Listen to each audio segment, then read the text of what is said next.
அங்கு அமர்ந்து கொண்டிருக்கிற கர்ணன் பார்க்கிறான். அர்ஜுனுக்கு நிகரான ஆற்றல் என்னிடத்திலும் இருக்கிறது.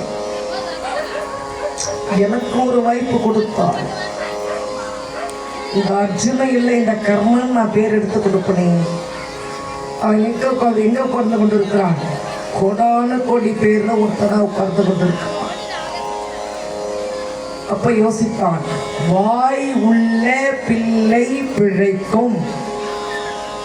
பழமொழி பாரதத்துல இங்கதான் வருது. வாய் உள்ள பிள்ளைதான் பிழைக்கும்.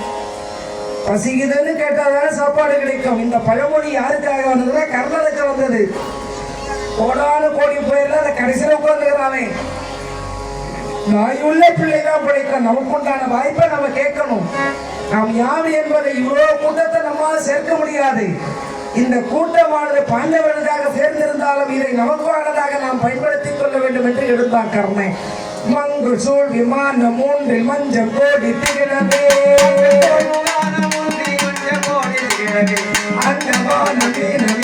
அவை இருந்த அரசன் முன். மங்கு சூழ் விமானம் மூன்றில்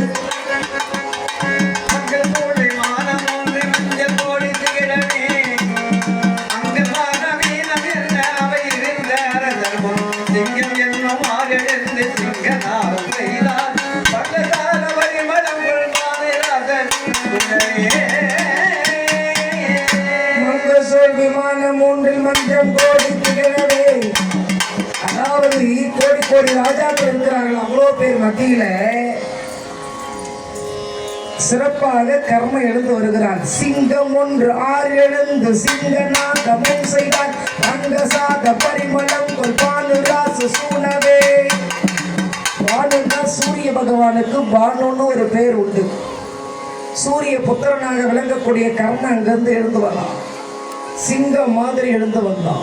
சபையில் இருந்தவெல்லாம் பார்த்தாங்க, இவனுக்கு என்ன தெரியும் எழுந்து வரலாம். சபையோரை வணங்கினான். துரோணாச்சாரிய இடத்துல கேட்டான், எனக்கு ஒரு வாய்ப்பு. இதுவரைக்கும் கர்ணன் இடத்துல என்ன திறமை இருக்குன்றது யாருக்குமே தெரியாது, துரியோதனுக்கே தெரியாது. இப்பதான் அவனே பார்க்க போனான். துரோணாச்சாரி பார்த்தார், சரி என்ன உன் இடத்துல திறமை இருக்குதோ காட்டு. அற்புதமாக குருநாதர் பரசுராமரை வணங்கினான். தந்தையாக விளங்கக்கூடிய சூரிய பகவானை வணங்கினான். சூரிய தந்தை என்றது இப்ப உனக்கு தெரியாது.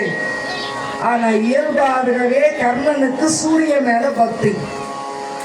சூரியனை வழிபாடு செய்து வெள்ளை எடுத்து ஒரு அம்பை செலுத்தினான். ஆகாயத்துல பன்னீர் மலை கொட்டுகிறது, ரோஜா இதழ் கொட்டுகிறது, கற்பூர தீப ஆரத்தியானது ஒலிக்கிறது, மணியானது ஒலிக்கிறது. ஆகாயத்திலே பகையிலே வானவில் தோன்றுகின்றது.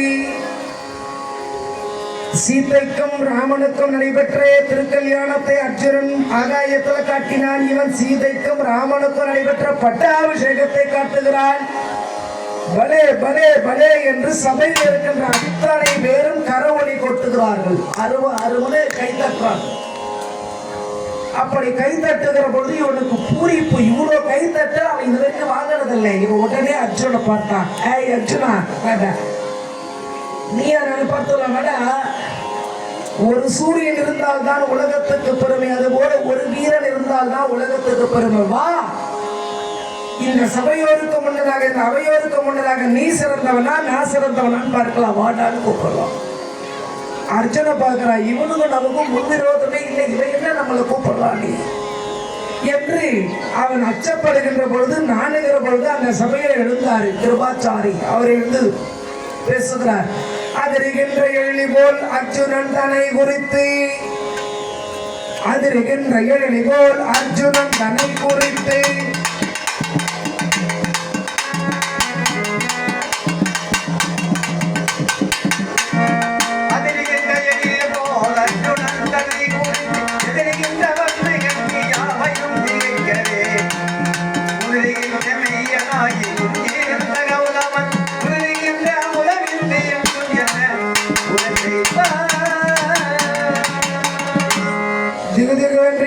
நெருப்பு போல எழுந்து அவரை பேசுகிறார். யாரை இந்த உணவு பெரிய சபையிலே யாரை போருக்குவாய் என்று நினைக்கிறாய்? இந்த அரங்கேற்ற மண்டபம் உனக்காக ஏற்பாடு செய்யப்பட்டதில்லை. இந்த அரங்கேற்ற மண்டபம் பாண்டவர்களுக்காக அரங்கேற்றம் செய்யப்பட்ட மண்டபம். இந்த இடத்துல நீ வந்து வித்தை அரங்கேற்றம் செய்ததே தவறு. ஏதோ இவ்வளவு பெரிய சபையில பெரியவர்களை கேட்கிறாய் என்று துரோணாச்சாரி உனக்கு ஒரு வாய்ப்பு கொடுத்தார்.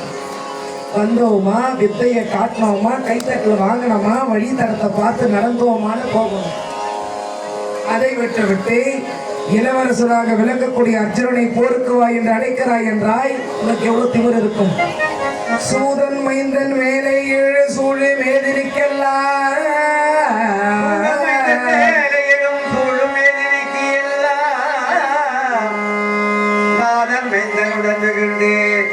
நவீதற்கு நன்னுமோ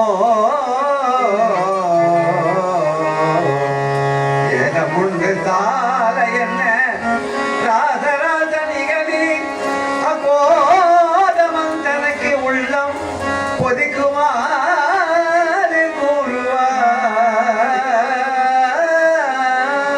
சூதன் வீட்டு வளர்ப்பு பிள்ளையாக விலகக்கூடிய கர்ணன் அர்ஜுன யார்? இளவரசன் நீ யார் என்று உனக்கு தெரியுமா? தாய் தந்தை பேர் தெரியாத தருதலையே ஆற்றிலே அடித்து வரப்பட்ட அனாதையே. உன் குலம் தெரியுமா? உன் கோத்திரம் தெரியுமா? நீ வந்த சாஸ்திரம் தெரியுமா? அர்ஜுனே சந்திரகுலத்து வாரிசு என்பது எல்லாருக்கும் தெரியும். நீ யார் வாரிசுன்னு உனக்கே தெரியுமா?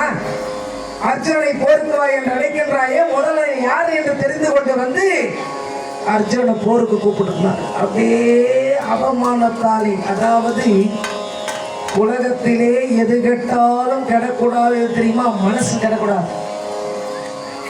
எப்பேற்பட்ட வீராளி வீரனாக இருந்தாலும் பலசாலியாக இருந்தாலும் சரி, சூராளி சோர்னா இருந்தாலும் சரி, செல்வத்தில் சிறந்தவனா இருந்தாலும் சரி, கல்வியிலே சிறந்தவனா இருந்தாலும் சரி, எப்பேற்பட்டவனையும் ஒரு சக்தியில் என்ன அழிஞ்சிடும். அது எது தெரியுமா? மனோ தைரியம் இல்லை என்றால். உலகத்திலே கேட்க வேண்டிய செல்வம் மனோ தைரியத்தை தான் கேட்கணும். அதாவது எது போனால் நம்மால சம்பாதிக்க முடியும், அந்த மன தைரியம். எது போனாலும் என்னால மீண்டு வர முடியும், அந்த மன தைரியம் ஒன்று தான் வாழ வைக்கும். மற்றதெல்லாம் எதுவும் வாழ வைக்காது. அப்படிப்பட்ட மனோ தைரியத்தை இழந்து விட்டான். அப்படியே கர்ணன் இப்ப வீரான இதெல்லாம் மறந்துட்டான். நம்ம அம்மா யாருன்னு கேட்கிறாங்களே, நான் யாரை அழைத்து கொண்டு வந்து காட்டுவேன்? என்னை பெற்றெடுத்த தெய்வமே அம்மா, அம்மா என்னை பெற்றெடுத்த ஆற்றிலே விடுத்ததற்கு பதிலாக என் கழுத்தை திரையை ஆற்றிலே போட்டிருக்கலாமே தாயே.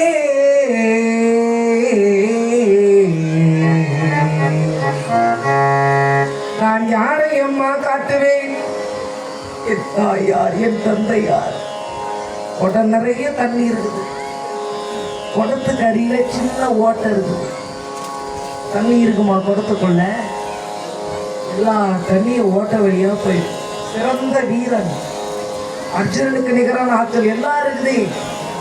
அம்மா அப்பா தெரியாத அனாதை என்ற அந்த சின்ன ஓட்டையினால இவன் வீரமெல்லாம் அந்த ஓட்டை வழியா போன தண்ணி மாதிரி எல்லாம் மனம் நடுங்கி வாளை எடுத்து கழுத்தை எடுத்துக்கொண்டு உயிரை விட்டு விடலாமா என்று யோசிக்கிறான்.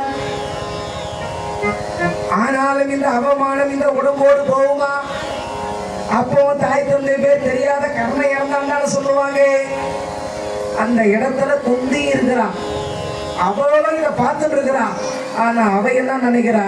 இது நம்ம பிள்ளை என்று நினைக்கிறா. அவ என்ன நினைக்கிறா? நாம எப்படி பெற்றெடுத்த பிள்ளை உலகத்துக்கு தெரியக்கூடாதுன்னு ஆற்றல் விட்டோமோ, அது மாதிரி இவனுடைய அம்மா கூட ஆற்றல் விட்டா போல இருக்குது. அதுதான் இந்த குழந்தை அழுறான். நம்மள மாதிரியே இவனுடைய தாயும் பண்ணியிருக்கிறான்னு நினைக்கிறாளே தவிர இது நம்ம பிள்ளைதானே அவங்களுக்கு அங்க வரல. என்ன தூது வரும்போது கண்ணை சொல்லதானே தெரிய போகுது. அவமானத்திலே அப்படியே பொசுங்கி கொண்டிருக்கிறான். ஒரு அடி கூட எடுத்து வைக்க முடியல, மனோபலம் இல்லை, உடல் பலம் இருக்குன்னு பையன். இந்த அவமான அசிங்கம், இந்த கேவலம் நடக்க முடியுமா? உயிரை விட்டுடலாம் நினைக்கிறான். அப்பொழுது தோல் கொடுப்பான் தோழன். இந்த பழமொழி எங்க தெரியுமா வருது? பாரதத்துல வருது. தோல் கொடுப்பான் தோழன். யார் யாருக்கு தோல் கொடுப்பது? கர்ணனுக்கு துரியோதனன் கொடுக்க போனான் தோல். எழுந்தான், குருநாதா என்ன கட்டீர்கள்? தாய் யாரு தந்தை யார் என்று தானே கர்ணனாவை பார்த்து கேட்டீர்கள். அதெல்லாம் உங்களுக்கு எதுக்கு? நாங்க படிக்கிற போது சொல்லி கொடுத்தீங்க இல்லையா? கற்றவர்க்கும் நல கண்ணையற்றும் வன்மைகை உற்றவர்க்கும் வீரரென்றி உயர்ந்தவர்க்கும் வாழுடை ஒற்றவர்க்கும் உண்மையான கோவிலில் ஞான சரிதரா நற்றவர்க்கும் ஒன்று ஜாதி நன்மை தீமை இல்லையா. இந்த உலகத்திலே படித்தவருக்கும் அழகு நிறைந்த பெண்களுக்கும் வாரி கொடுக்கின்ற வல்லவருக்கும் உயர்ந்த குலத்திலே பிறந்தவருக்கும் ஜாதி இதெல்லாம் கிடையாது. நல்லது கெட்டதுதான் பார்க்கணும். நன்மை அவங்க செய்த நன்மையை பார்க்கணும், தீமையை பார்க்கணும். கர்ணன்னா அர்ஜுனனுக்கு நிகரான வீரம் படைத்தவர். அதை மட்டும் பாரு. அவங்க அம்மா யாரா இருந்தா உனக்கு என்ன, அவங்க அப்பா யாரா இருந்தா உனக்கு என்ன, அவர் சொந்த வாழ்க்கை பத்தியெல்லாம் உனக்கு எதுக்கு? இப்போ எதுக்கு வந்துக்கிறாரு? சண்டை போடுகிற வீரனா வந்துக்கிறாரு. அந்த வீரத்தை தான் பார்க்கறத தவிர அவருடைய சொந்த வாழ்க்கை உனக்கு தேவையில்லை. அதையே நீ கேட்கிறாய் என்று கிருபாச்சாரிய பார்த்து கேட்கிறான். அவரை பார்த்து கேட்கிறியா அவங்க அப்பா அவங்க அம்மா யார் என்று? பரத்வாஜ முனிவருடைய மைந்தராக மேனகிக்கும் பரத்வாஜருக்கும் துரோண கலசத்திலே வந்து பிறந்தாய் துரோணாச்சாரி. இவருக்கு என்ன குலம்? நாகர் கட்டையில தானே நீங்க வந்து பிறந்தீங்க, உங்களுக்கு என்ன குலம்? சிவபெருமானுடைய திருக்கண்ணிலிருந்து வந்து உதித்தானே முருகப்பெருமான், அவருக்கு என்ன குலம்? சீர்காழிய மதியிலே ஒரு மூங்கிலே மறைந்து தோன்றினாரே சிவபெருமான், அவருக்கு என்ன குலம்? இதெல்லாம் சொல்ல முடியுமா? தூணிலே வந்து உதித்தானே நரசிம்ம சுவாமி, அவருக்கு என்ன குலம்? சொல்ல முடியுமா இதெல்லாம்? அப்படி என்ற பொழுது இவருடைய குலத்தை பற்றி ஏன் கேட்கிறீர்கள்? யாருங்க? அர்ஜுன வெறும் இளவரசன் தான். அந்த பட்டத்தை எடுத்துருவாங்க. அவனி 56 தேசத்திற்கு முதல் தேசமாக விளங்கக்கூடிய அங்க தேசத்தை கர்ணனுக்கு முடிசூட்டுறேன்னு கர்ணனுக்கு முடிசூட்டினான். அங்க தேசத்துக்கு அதிபதியானான் கர்ணன். அப்பொழுது கர்ணன் வாக்கு கொடுக்கிறான், நண்பா ஆற்றிலே அடித்து வரப்பட்ட அநாத கர்ணன் யார் நீ என்று கேட்கிற பொழுதே அந்த கர்ணன் இறந்துட்டான். ஒண்ணுமே இல்லப்பா, மைக்கு இவ்வளோ கத்த